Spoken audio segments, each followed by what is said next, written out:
తెలంగాణలో రోస్టర్ విధానంలో మాలలకు అన్యాయం జరుగుతుందని మాలల సంఘ జేఏసీ నాయకులు డాక్టర్ మందాల భాస్కర్ అన్నారు. అసలు రోస్టర్ విధానంలో మాలలకు ఎలాంటి అన్యాయం జరుగుతుంది? ఇప్పుడు ఈ రాష్ట్ర ప్రభుత్వము ఉద్యోగాలకు సంబంధించినటువంటి ఒక 100 రోస్టర్ పాయింట్స్ని రాష్ట్ర స్థాయి ఉద్యోగాలకు కానీ జిల్లా స్థాయి ఉద్యోగాలకు కానీ ఏర్పాటు చేసింది. ఆ 100 రోస్టర్ పాయింట్స్లలో ఓపెన్ కేటగిరీలో 29 ఉన్నాయి, బీసీలకి 28 ఉన్నాయి, ఎస్టీలకు 10 ఉన్నాయి, ఎస్సీలకి 15 ఉంటాయి. అదేవిధంగా ఈడబ్ల్యూఎస్ వల్ల కూడా 10 రోస్టర్ పాయింట్స్ ఉన్నాయి. కానీ ఒకే మాల సామాజిక వర్గానికి మాత్రం రోస్టర్ అనేది ఓపెన్ కేటగిరీ నుంచి స్టార్ట్ అవుతుంది. కానీ మాల కమ్యూనిటీ గ్రూప్ 3లో ఉన్న వాళ్ళకి 22వ రోస్టర్ నుంచి స్టార్ట్ అవుతుంది. అంటే 22 లోపు బీసీలకు 6 రోస్టర్లు, ఓపెన్ కేటగిరీలో 6 రోస్టర్లు, ఎస్టీలకు 2 ఉన్నాయి, ఈడబ్ల్యూఎస్ వాళ్ళకు 2 ఉన్నాయి. కానీ మాలలకు మాత్రం 22వ రోస్టర్ ఏదైతే ఉందో అది ఉమెన్కు ఉంది. ఈ 22 రోస్టర్లో ఉమెన్కు లేకపోతే అది జనరల్కి మారుతుంది. అంటే 50 లోపట మాల సామాజిక వర్గానికి ఒకటే సీటు, ఒకటే ఉద్యోగం వస్తుంది. అంటే ఇప్పుడు ఇన్ని కులాల కన్నా మాల కమ్యూనిటీ బాగా అభివృద్ధి చెందితే 50లోపు ఒకటే ఉద్యోగం అంటే మిగతా వాళ్ళందరికీ 50 లోపు ఓపెన్ కేటగిరీలో 15 ఉన్నాయి, బీసీలకు 15 ఉన్నాయి, ఎస్టీలకు 5 ఉన్నాయి, అదేవిధంగా ఈడబ్ల్యూఎస్ వాళ్ళకి 5 ఉన్నాయి, గ్రూప్ 2లో ఉన్న వాళ్ళకి 5 ఉన్నాయి. మరి మాలలకు ఒకటే ఉంటుందా? ఇది అన్యాయం కాదా? ఈ అన్యాయాన్ని తెలియజెప్పడానికే మేము 1.5 ఇయర్గా దాదాపు కాంగ్రెస్ పార్టీలో ఉన్న పిసిసి అధ్యక్షుడు, మంత్రివర్గానికి, ఉపసంఘానికి, మాల సామాజిక వర్గానికి సంబంధించి అందరికీ కూడా రిప్రజెంటేషన్ ఇచ్చినాం. 15 నెలల్లో 14 నోటిఫికేషన్లలో మా వాళ్ళకు చాలా నష్టం జరిగిపోయింది. ఆ నష్టాన్ని పూరించడానికి మేము వీళ్ళు చేసిన సుప్రీంకోర్టు తీర్పునే తిరస్కరించి రేవంత్ రెడ్డి చేసిన అశాస్త్రీయ వర్గీకరణ వల్ల 58 కులాలు, మాలలు ఒక్కలే కాదు, ఈరోజు 58 కులాలు రిజర్వేషన్ కోల్పోయింది. కాబట్టి ఢిల్లీలో వీళ్ళ బండారాన్ని బట్టబయలు చేయాలి, వీళ్ళు చేసినటువంటి అవగాహన రాహిత్యాన్ని తెలియజెప్పాలి. అక్కడి నుంచి ఢిల్లీ నుంచి మొదలు పెడితేనే వీళ్ళకు చురుకు జరుగుతుంది. ఎందుకంటే మొన్న ఢిల్లీలో జంతర్ మంతర్ దగ్గర విద్యార్థి మూవ్మెంట్ చూసాం.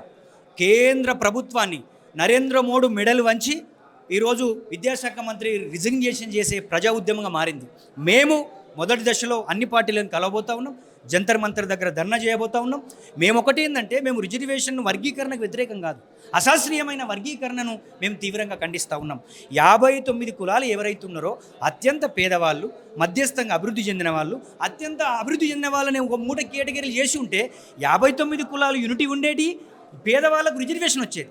కానీ మీరు చేసినటువంటి జనాభా ప్రకారము అది తప్పు. ఈరోజు బీసీలు 52% ఉన్నారు, మరి వాళ్ళకి ఈరోజు 29% రిజర్వేషన్ అమలు అవుతుంది. ఎందుకు వాళ్ళకి 52% ఇచ్చలేరు? ఈడబ్ల్యూఎస్ వాళ్ళు 2% పేదలే ఉన్నారు, వాళ్ళకి ఈరోజు 10% రిజర్వేషన్ అమలు అవుతుంది. అంటే వాళ్ళనేమో జనాభా ప్రకారం చేసి, వాళ్ళనేమో వెనుకబాటు ఆధారంగా చేసి మమ్మల్ని జనాభా ప్రకారం చేయడం అనేది చారిత్రకంగా తప్పిదం. కాంగ్రెస్ పార్టీ కానీ ముఖ్యమంత్రి రేవంత్ రెడ్డి ఈరోజు అలవి కాని హామీలు ఇచ్చి అన్నిట్లలో అట్టరి ఫెయిల్ అయిపోయాడు. బీసీలకు 42% రిజర్వేషన్ ఫెయిల్ అయ్యిండు, ఎస్సీల వర్గీకరణ చేసి మాలవాదిని విడగొట్టిండు, ప్రభుత్వంలో రైతులను మోసం చేసిండు, మహిళలను మోసం చేస్తూ ఉన్నాడు, అన్ని కులాలను కూడా మోసం చేసిన పరిస్థితి ఈరోజు రేవంత్ రెడ్డి ప్రభుత్వం కొట్టొచ్చినట్టు కనబడతా ఉంది. దీన్ని ఢిల్లీ పురోవిధుల్లో తెలియజెప్పాలి. మాకు జరిగిన నష్టాన్ని, మాకు జరిగిన అన్యాయాన్ని అక్కడి నుంచి సోనియా గాంధీ నుంచి, మల్లికార్జున్ ఖార్గే నుంచి, రాహుల్ గాంధీ నుంచి ముఖ్యమంత్రికి చెప్పియాలి. లేకపోతే ఈ ప్రభుత్వాన్ని కూల్చే మహా ఉద్యమాన్ని కూడా చేపట్టడానికి మేమందరం సిద్ధపడ్డాం. అందులో భాగమే అలోమాల చెలో ఢిల్లీని నిర్వహించబోతా ఉన్నాం. తెలంగాణలో చాలామంది మాల సామాజిక వర్గం సంబంధించిన దాదాపు వివేక్ కావచ్చు, బట్టి కావచ్చు, ఈవెన్ మరి మీ రోస్టర్ విధానం వల్ల జరిగిన నష్టాన్ని వివరించడం జరిగిందా?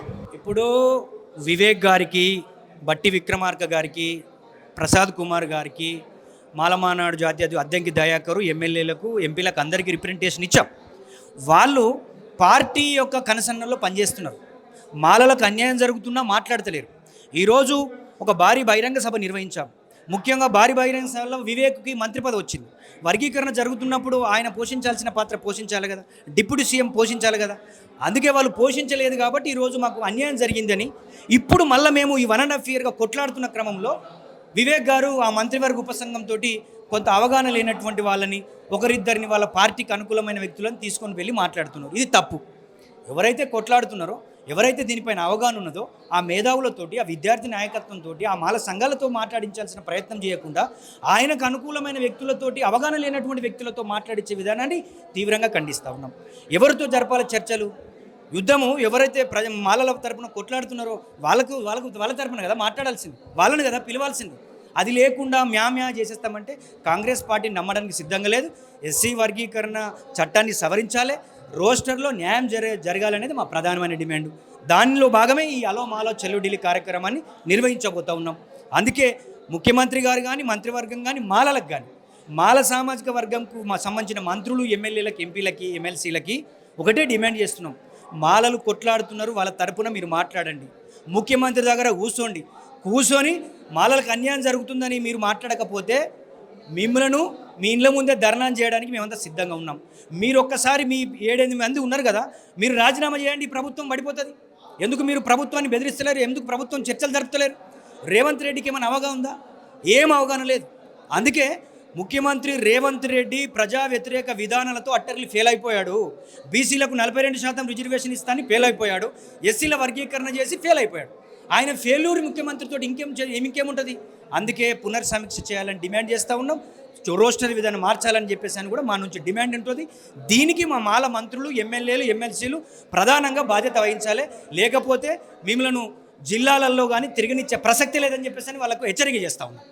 రోస్టర్ విధానంలో మాల సామాజిక వర్గానికి చాలా అన్యాయం జరుగుతుంది డాక్టర్ మందాల భాస్కర్ అంటున్నారు. Thank you.